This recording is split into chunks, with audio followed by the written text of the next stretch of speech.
E questo faro che taglia le onde del mare di notte. Guarda chi pesca e non dice mai niente. Guarda chi pesca e non dice mai niente.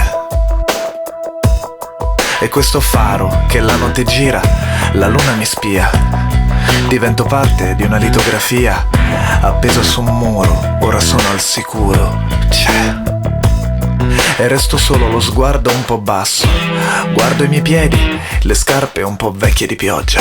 Il mare vorrebbe toccarmi e sabbia bagnata sento tra i denti.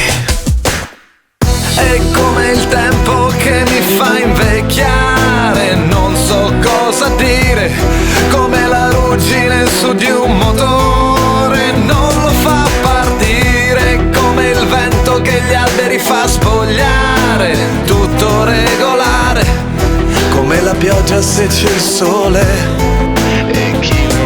Sono qui in piedi a 2 passi dal mare ed a 3 dal piacere.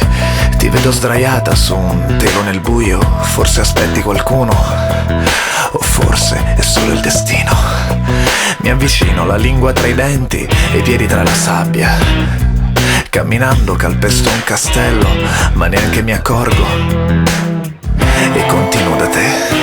Non so che dire, forse niente è la cosa migliore.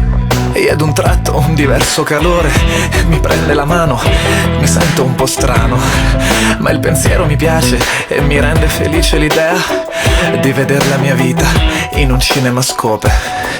Ci ripenso e mi rende felice, e lei forse è l'attrice della mia vita in cinemascope. È come il tempo che mi fa invecchiare, non so cosa dire, come la ruggine su di un motore, non lo fa partire, come il vento che gli alberi fa spogliare, tutto regolare, come la pioggia se c'è il sole. E poi ancora la luce del faro, l'ombra sulla spiaggia, la vita che cambia.